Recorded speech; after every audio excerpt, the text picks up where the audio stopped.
일반 병원에 남아있게만 해달라고 애원했다. 호스피스 병동에 대한 막연한 편견 때문이었다. 여기로 가면 죽으러 간다 이렇게 생각을 하게 되더라고요. 다른 사람들도 아는 사람은 그렇게 생각을 하고 있고요. 근데 잘못 생각한 것 같아요. 그게 호스피스 병동으로 간다는 게 죽으러 간 게 아니라 편안하기 위해서, 통증 완화하기 위해서. 옛날에 저희 친정엄마도 암으로 돌아가셨는데 너무너무 아프다 돌아가셨어요. 그리고 다른 병원에서도 암으로 죽는 사람을 제가 많이 봤거든요. 근데 너무너무 통증이 심하게 하고 돌아가셨는데 여기 오니까 환자들이 편안해요. 36의 나이에 아이가 되어버린 송기영 씨는 송과체 종양이라는 흔치 않은 뇌종양을 앓고 있다. 9살 때 처음 발견한 병이지만 꾸준한 항암 치료 덕에 정상적인 생활도 가능했다. 갑자기 원인을 알 수 없는 변종이 뇌 곳곳에 퍼지면서 상태가 악화된 게 지난 여름. 수술은 너무 위험했고 유일한 희망이던 항암 치료는 후유증만 남겼다. 회복이 된다면은 해보는 거 다 해봐야 되겠지만 너무 고생서 중환자실에서 그냥 그 헛고 있고 너무 이렇게 완전히 재운 것도 아니고 약간 이제 의식은 그냥 있는 상태로 재워놓은 걸 보니까 애가 너무 힘들어하는 거 보니까 그래서 두려워서 그때도 한 병실에 올라왔는데도 밤낮을 앉아가지고 아주 온 식구가 그냥 다 매달려도 무서워서 그러더라고요. 아들은 인공호흡기를 꽂은 채 가수면 상태에서 한 달간 중환자실에 있었다. 고통에 겨워 편히 잠을 이룰 수도 없는 나날. 얼마 남지 않은 아까운 시간이 그렇게 흘러갔다. 호스피스 병동으로 옮긴 후 아들은 더 이상 잠을 자는 게 두렵지 않게 됐다. 대신 아파줄 수 없는 고통에 같이 잠 못 이루던 어머니도 이곳에 와서 평온을 찾았다.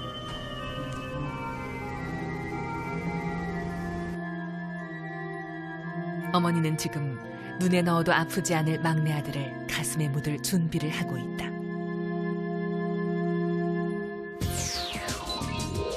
우리나라는 매년 7만 명이 암으로 사망하지만 그중에서 완화 의료를 이용하는 환자는 9% 미만.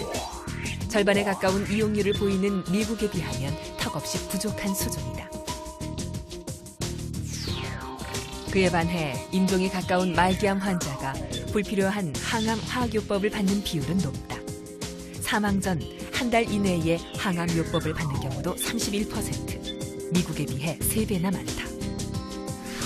그러한 치료가 오히려 환자를 악화시킬 수 있는 가능성이 있는 거죠. 왜냐하면 암에 대한 치료는 되지 않으면서 그 암을 가지고 있는 환자의 그 건강 상태도 더 악화시키기 있기 때문에 그러한 치료를 중단하는 것이 더 윤리적이라고 볼 수 있고, 우리나라 같은 경우는 그러한 치료를 중단했을 때 대안으로 선택할 수 있는 호스피스나 완화의료 제도가 정착화 되어 있지 않기 때문에 환자들에게 그 완화의료 선택할 수 있는 기회가 없는 거죠. 지난번에 통증 때문에 왔다 갔었다면서요? 어떠셨어요, 그래서? 암 환자들이 겪는 가장 큰 고통은 통증. 완화 의료를 이용하면 통증은 거의 대부분 조절이 가능하다.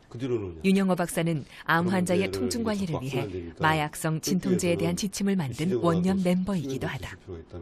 환자분들이 두려워하는 거는 마약성 진통제나 약을 쓰면 나중에 듣지 않을까 하는 두려움이 있고 중독되지 않을까 하는 그런 걱정을 많이 하시는데, 워낙 지금은 다양한 마약성 진통제도 있고 또 다른 마약성 진통제 외에도 여러 약제들이 있기 때문에 그 조합을 하면 나중에 통증이 심해진다 하더라도 용량을 늘려서 충분히 조절할 수 있기 때문에 오히려 말기 환자분에서 통증 조절이 더 수월하고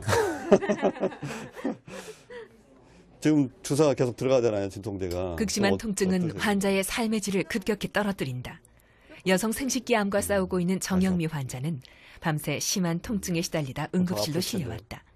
그동안 사용하던 진통제도 듣지 않았다. 입맛에 맞는 걸 드시는 중. 그러니까 기름기는 좀 있는 건 빼고. 죽고 싶다 막 이런 생각이 들 정도로 아파요. 진짜로 아플 때. 제가 한 3일 정도 이렇게 그냥 앉아서 잤어요. 잠을 잤다고는 할 수가 없죠. 그냥 앉아서 뜬 눈을 밤 새웠다고 할 정도.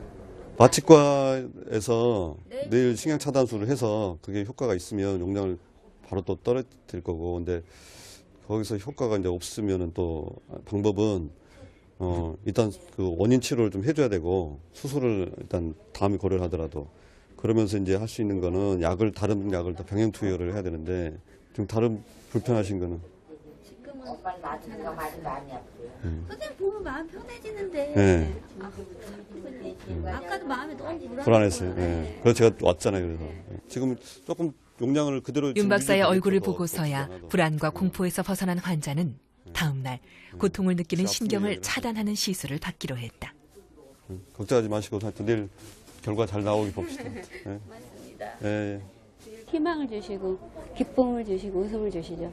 선생님이 뭐라 그래야 되나? 선생님 어렸을 때 그 얘기랑 많이 비교를 하시면서 선생님도 힘든 시절이 있으셨다고 그런 얘기를 자주 해주세요. 아픈 것도 많이 겪어보셨고 그래서 우리 마음을 많이 이해하신다 그래야 되나? 그래서 참 편해요. 다른 선생님보다 훨씬 편하고 이렇게 상담 같은 거 하면은 다른 선생님보다는 훨씬 편하죠. 일단은 신경 차단술. 환자가 마음을 열고 의지할 수 있는 의사. 윤영호 박사는 환자와 그 가족의 고통을 머리가 아닌 가슴으로 느끼고 이해할 수 있는 의사다. 그 자신이 암 환자의 가족이었기 때문이다. 그때 제 누님이 24살에 위암을 진단받았는데 위암 진단 당시부터 이미 간이 전이 돼가지고 수술할 수 없게 돼서 이제 집에서 가족 회의를 했는데 저는 이제 그때 중학생이었으니까 옆에 지켜보면서 형님은 누님을 위해서 끝까지 최선을 다해서 수술해야 된다.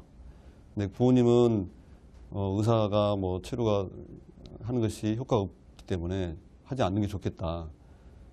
그리고 또 남아있는 자녀들이 있기 때문에 그거는 불가능하다라고 하면서 이제 그런 이야기를 할 때 제가 그 이불을 뒤집어 쓰고 울면서 내가 의사가 꼭 되겠다 이런 생각을 처음에 했었고 누구보다 살가웠던 피부치의 죽음.